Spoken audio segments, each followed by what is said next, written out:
বন্ধুরা, আবার ফিরে এলাম আমরা পাওয়ার পয়েন্টের ওপর। বাকি এপিসোডগুলো কমপ্লিট করব আজকে থেকে। বাকি এপিসোড এর আগে পর্যন্ত আমরা এই কটা এখানে তোমরা স্ক্রিনে দেখতে পাচ্ছ, এই কটা এপিসোড আমরা কভার করেছি পাওয়ার পয়েন্টের ওপর।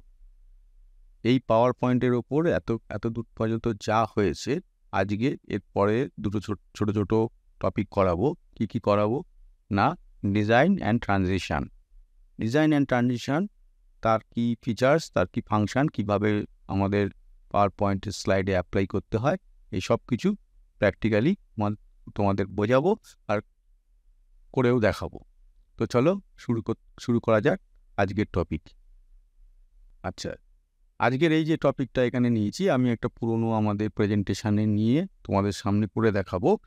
পুরনো প্রেজেন্টেশন এখানে যেটা আছে, সেখানে বিভিন্ন অপশান চেঞ্জ করে তোমাদের দেখাবো যে কিভাবে চেঞ্জ হয়। তা ডিজাইন যখন করাবো, এখানে ডিজাইনে নিয়ে গেলাম। ডিজাইনে গিয়ে প্রথম যেটা দেখাবে, এখানে দেখো এখানে থিম দেখাচ্ছে। থিম মানে আমি এখানে যে পাওয়ার পয়েন্টের স্লাইডগুলো নিয়েছি, আমি দেখো মাউসের কার্সারটা একটা স্লাইডের উপর নিয়ে যাচ্ছি, তার এক রকম এফেক্ট এখানে এসে যাচ্ছে। এই অ্যারোতে ক্লিক করলে আরও এফেক্ট আসবে। এরকম করে এসে আমি আমাদের এখান থেকে থিম চুজ করতে পারি, যে থিমটা আমাদের মনে হচ্ছে দেখতে ভালো লাগছে, বা আমি যে টপিকটা বানিয়েছি, টপিকটা দিতে চাচ্ছি, সেটা সঙ্গে ম্যাচ করছে, সেই ধরনের এখানে থিম আমরা চুজ করব। ধরো আমি এই থিমটা চুজ করলাম। দেখো সবকটা থিমে অ্যাপ্লাই হয়ে গেল। এখন তুমি বলবে আমি ডিফারেন্ট স্লাইডে ডিফারেন্ট থিম দিতে চাই, তাহলে কি করতে হবে না, তাহলে এটা করতে হবে, তুমি এইটা যখন আমরা চুজ করছি, মনে করো এটা যখন চুজ করব, এটার উপর রাইট ক্লিক করতে হবে। রাইট ক্লিক করলে এখানে দেখো অপশান দেখাচ্ছে অ্যাপ্লাই টু অল সাইড অথবা অ্যাপ্লাই সিলেক্টেড স্লাইড। আমি যদি অ্যাপ্লাই সিলেক্টেড স্লাইড করি, তাহলে দেখো এটাতেই চেঞ্জ হলো, বাকিগুলো কিন্তু আর এখানে চেঞ্জ হলো না। ঠিক আছে, তো এখান থেকে যে থিমটা নেবো, তার উপর রাইট ক্লিক করে আমি চেঞ্জ করে নিতে পারি আমাদের সুবিধের মতো। আর অ্যাপ্লাই টু সিলেক্টেড স্লাইড মানে, ধরো আমি এইটা 1 নম্বর, 3 নম্বর, 5 নম্বর, এই কটায় আমি আমাদের সিলেক্টেড যে থিমটা সেটা অ্যাপ্লাই করতে চাই, বাকিগুলোতে অ্যাপ্লাই করতে চাই না। তাহলে কন্ট্রোল প্রেস করে এই স্লাইডগুলো সিলেক্ট করে নিলাম, এই স্লাইডটার উপর গেলাম, রাইট ক্লিক করলাম, অ্যাপ্লাই টু সিলেক্টেড স্লাইড। দেখো এখানে দেখতেই পাচ্ছ স্ক্রিনে যেগুলো আমি সিলেক্ট করে রেখেছিলাম সেখানে অ্যাপ্লাই হয়ে গেল। ঠিক আছে, আর সেটা ডিফল্ট থিম, যেটা ডিফল্ট থিমে যদি এটা সিলেক্ট করি, ডিফল্ট থিমে চলে যাবে। Add gallery to quick access toolbar, এগুলোতে করে নিতে পারি আমরা। ঠিক আছে, তো এইভাবে এখানে অনেক অপশান আছে, এখানে কোনটা আমাদের শ্যুট করবে না করবে সেইভাবে আমরা করে নেব। আচ্ছা, এরপর আছে এখানে দেখো ভ্যারিয়েন্টসটা কী জিনিস, এরকম একটা দেখিয়ে দিই। ধরো এইটা সিলেক্ট করে রাখলাম প্রথম স্লাইডটা, ভ্যারিয়েন্ট এখানে আছে, আরও অপশান এখানে নিচে আছে। যাই হোক, নিচের গুলো পরে আসছি। মনে করো এইটা আমি চুজ করলাম, তাহলে চুজ করে দেখো এই যে তিনটে যে সিলেক্ট করা ছিল সেই তিনটেতে চুজ হয়ে গেল। এবার আমি যদি F5 দিয়ে ফুল স্ক্রিনে যাই, এটা হলো এটা মানে কি হলো, আমি এই ডিজাইনটা নিলাম, থিম থেকে এই ডিজাইনটা নিলাম, এই ডিজাইনটা তো চুজ করা হয়েছিল, দেখো ডিজাইনের সঙ্গে ম্যাচ করে যাচ্ছে, কিন্তু আমি কালার কম্বিনেশনটা নিলাম ভ্যারিয়েন্টস থেকে। ঠিক আছে, এটার বদলে আমি এটাও করতে পারতাম, এই কালারটা মনে করো আমাদের পছন্দ, আমি এই কালারটা নিতে পারতাম, এটা নিতে পারতাম। তার মানে কালার যদি থিমের জায়গা থেকে নিয়ে সেই থিমের কালার যদি আমি চেঞ্জ করতে চাই, তখন এখানে ভ্যারিয়েন্টস থেকে আমাকে নিতে হবে। আরও অপশান এখানে কি আছে, দেখো এখানে কালার আরও অপশান আছে। এই যে দেখো এখানে কালারের কম্বিনেশান চেঞ্জ হচ্ছে, এখান থেকে নিতে পারি। ফন্টস, এই যে ফন্টস, আমাদের যে ফন্টটা লেখা আছে, এটা মনে করো আমি এই স্টাইলে নেবো না, অন্য স্টাইলে নিতে চাইছি, তাহলে এখান থেকে আমি এই দেখো একটা চেঞ্জ হবে, এই দেখো চেঞ্জ হচ্ছে, আমি মাউসের কার্সারটা যখন যার ওপর নিয়ে যাচ্ছি সেইটা চেঞ্জ হচ্ছে, বুঝতেই পারছো নিশ্চয়ই। তো এখান থেকে ফন্টসের স্টাইলটা চেঞ্জ করা যায়। এখান থেকে এফেক্ট মানে এখানে ধরো সাবটেল টু সলিডস, এখানে কার্সারটা নিয়ে গেলে সব এখানে কোন এফেক্টটা কী নাম দিয়ে দেবে সেই অ্যাকর্ডিংলি সেইটা আমরা সিলেক্ট করতে পারি। আর ব্যাকগ্রাউন্ড স্টাইল, এখানে আমরা বিভিন্ন অপশান আসবে, মানে এইটার যে ব্যাকগ্রাউন্ড, এই স্লাইডের যে ব্যাকগ্রাউন্ড, সেই স্টাইলটা এখান থেকে সিলেক্ট করে নিতে পারি। তো আগেরটা থিমটা হলো স্টাইলটা, আর ভ্যারিয়েন্স হলো মেনলি কালারের ওপর, কালার এবং ফন্টের ওপর।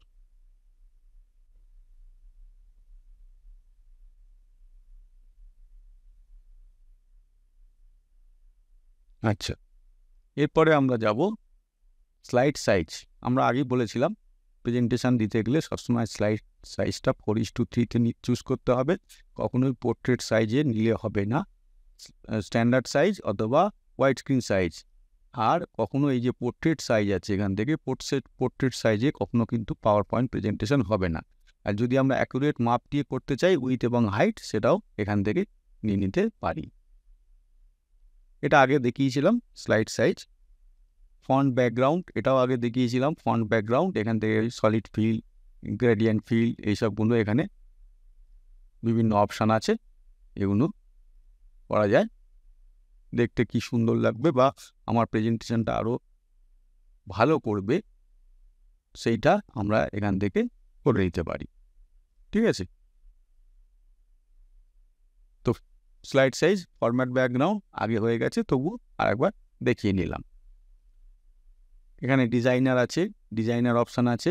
আমি যদি মনে করো এই অপশানে সিলেক্ট করি, তাহলে দেখো এখানে আমার লেখাগুলো এটা স্টাইলে হয়ে গেল। যদি আমি এই স্টাইলে সিলেক্ট করি, তাহলে আমাদের এরকমভাবে পার্ট করে পয়েন্টের আকারে এখানে আসছে।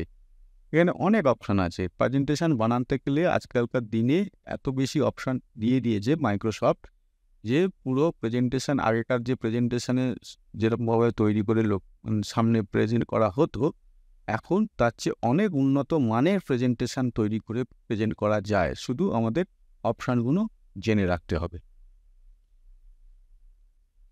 ঠিক আছে, আচ্ছা,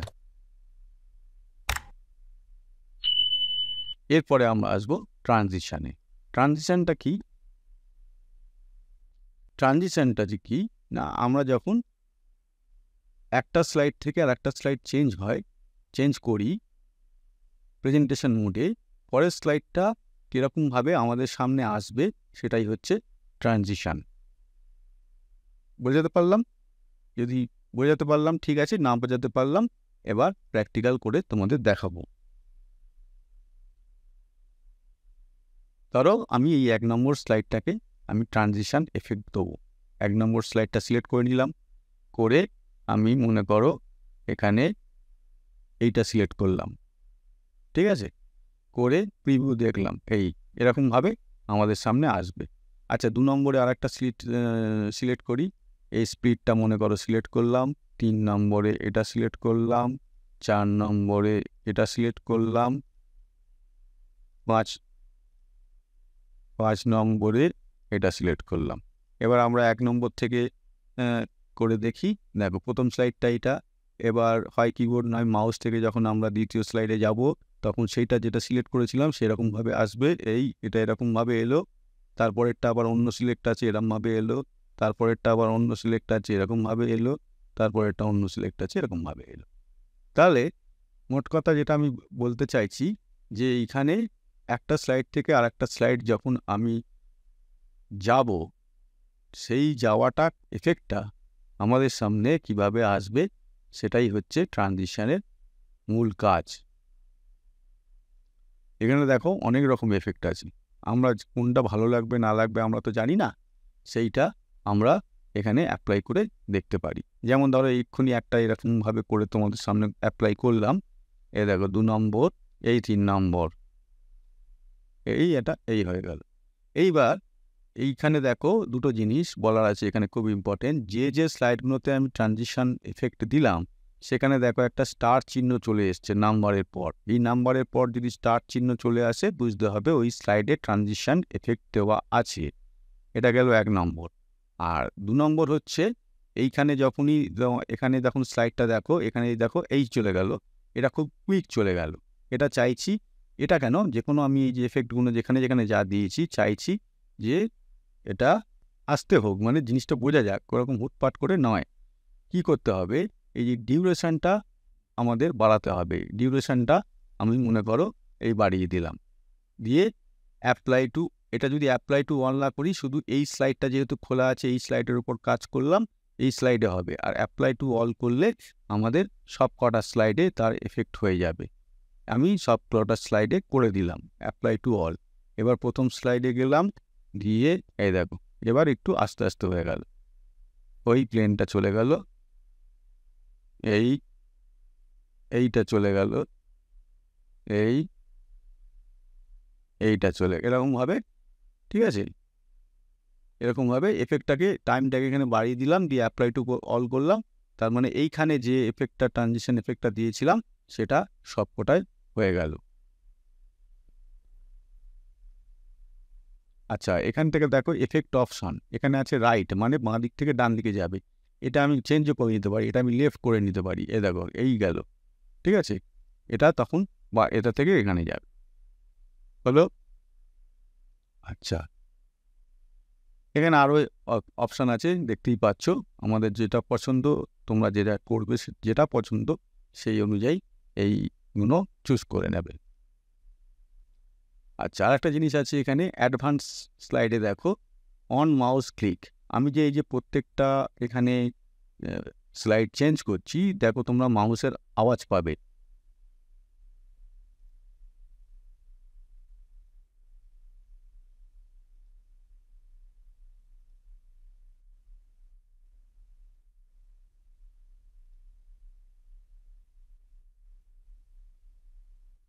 প্রত্যেকটা স্লাইড চেঞ্জ করলাম, তোমরা নিশ্চয়ই মাউসের আওয়াজ পেয়েছো, যে আমরা এরকম মাউসের ক্লিকের সাউন্ড পেয়েছো। সেইটা মাউস ক্লিক করলে তবে চেঞ্জ হচ্ছে। এখানে আমরা সেটা না করে আমরা টাইমিং দিয়ে দিতে পারি। টাইমিং দিয়ে দেবো, অন মাউস ক্লিক, এটাকে উঠিয়ে দিলাম, এই আফটারে এখানে ক্লিক করে দিলাম, করে এখানে আমি টাইমটা বাড়িয়ে দেবো। ঠিক আছে, ধরো প্রতি 1 মিনিট পর পর এইটাকে 30 সেকেন্ড, 1 মিনিট না 30 সেকেন্ড পর পর মনে করো এই এফেক্টটা কাজ করবে। এখানেও ঠিক তেমনি 30 সেকেন্ড সিলেক্ট করে এটা অ্যাপ্লাই টু অলে ক্লিক করতেই হবে, না হলে সব স্লাইডগুলো হবে না। যে স্লাইডটাকে আমি এটা চুজ করলাম সামনে খোলা রেখে সেই স্লাইডটাই হবে। তাহলে আমাদের এখানে যাই করি না কেন অ্যাপ্লাই টু অল করে নেবো, যদি আমরা সব স্লাইড এফেক্টটা বুঝতে চাই। আমরা দেখি এবার করে জিনিসটা খাটলো কিনা। F5 প্রেস করলাম, আমি কিচ্ছু করছি না, মাউসে হাত দিইনি।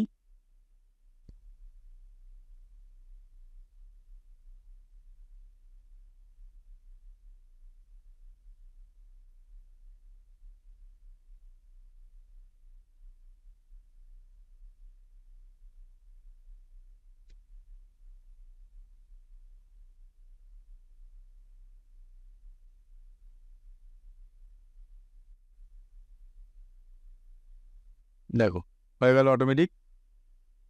এই যে টাইমটা 30 সেকেন্ডই নিল, এটা তোমরা চেক করে দেখতে পারো, ঘড়ির সঙ্গে টাইম মিলিয়ে তোমরা নিজেরা চেক করে দেখতে পারো যে এটা 30 সেকেন্ডই নিচ্ছে কিনা। একটা স্লাইড আসা থেকে তারপরেরটা যাওয়ার ওই যে গ্যাপটা, ওটা 30 সেকেন্ড হচ্ছে কিনা। আমি মাউসে হাত দিচ্ছি না, অটোমেটিক্যালি।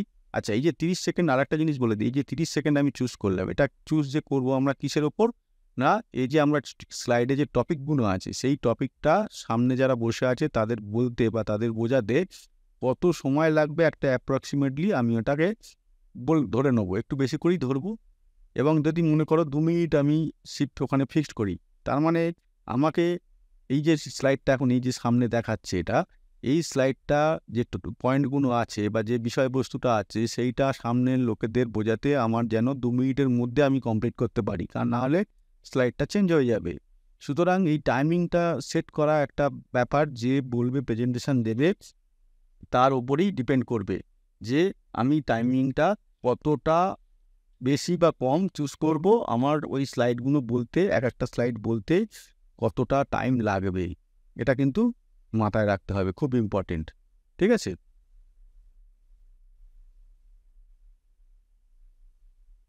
আচ্ছা এইখানে সাউন্ডের এফেক্ট আছে, দেখো সাউন্ডের এফেক্ট।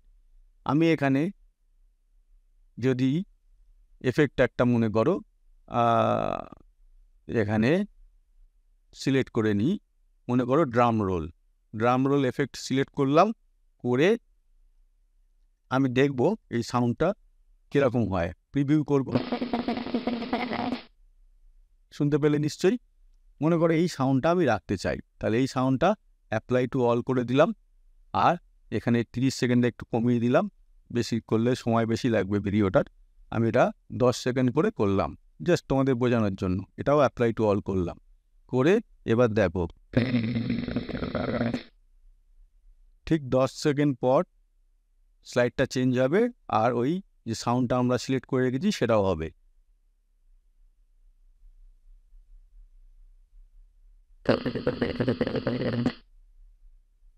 আচ্ছা, এই সাউন্ডটাও চুজ করব, যা এমন সাউন্ড চুজ করব যেটা আমাদের টপিকের সঙ্গে বা স্লাইডের সঙ্গে শ্যুট করে। এরকম নয় যে একদম অন্য কিছু জিনিস আমি একটা টপিকের সঙ্গে ম্যাচই করলাম না। এটা আমি একটা তোমাদের উদাহরণ দেখানোর জন্য একটা র্যান্ডমলি সাউন্ড সিলেক্ট করে তোমাদের দেখালাম, কিন্তু অ্যাকচুয়ালি এটা সুন্দর হবে প্রেজেন্টেশনটা যদি আমাদের টপিক রিলেটেড সাউন্ড এখানে আমরা দিয়ে রাখি।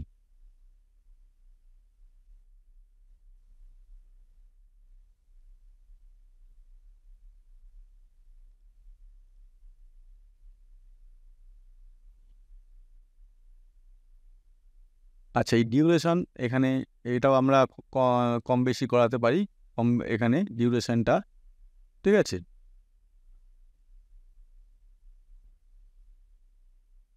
তো এই হচ্ছে এই ট্রানজিশনের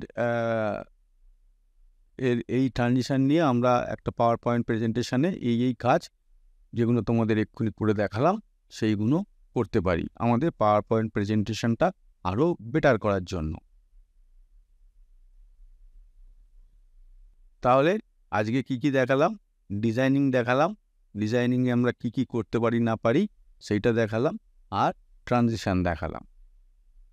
ঠিক আছে বন্ধুরা, আশা করি তোমরা বুঝতে পারলে। তোমরাও একটা পাওয়ার পয়েন্ট তৈরি করে নিয়ে এই দুটো এরকম যেরকমভাবে আমরা প্র্যাকটিক্যালি করে দেখালাম সেরকমভাবে প্র্যাকটিক্যালি অ্যাপ্লাই করে দেখবে, যাতে তোমাদের প্র্যাকটিসটা হয়ে যায়, তোমাদের মাথার মধ্যে একদম ঢুকে যায়। তো পরের দিন আবার এই পাওয়ার পয়েন্টের ওপর নেক্সট টপিক নিয়ে তোমাদের সামনে ফিরে আসব। আশা করি খুব সহজভাবে বোঝাতে পারলাম। ভালো লাগলো তোমাদের? ভালো লাগলে অবশ্যই বন্ধুবান্ধবদের মধ্যে শেয়ার করো, ভিডিওগুলো লাইক করো, আর যাদের সাবস্ক্রাইব করা নেই তারা সাবস্ক্রাইব করো। তো আজকে এই পর্যন্ত বন্ধুরা, থ্যাংক ইউ।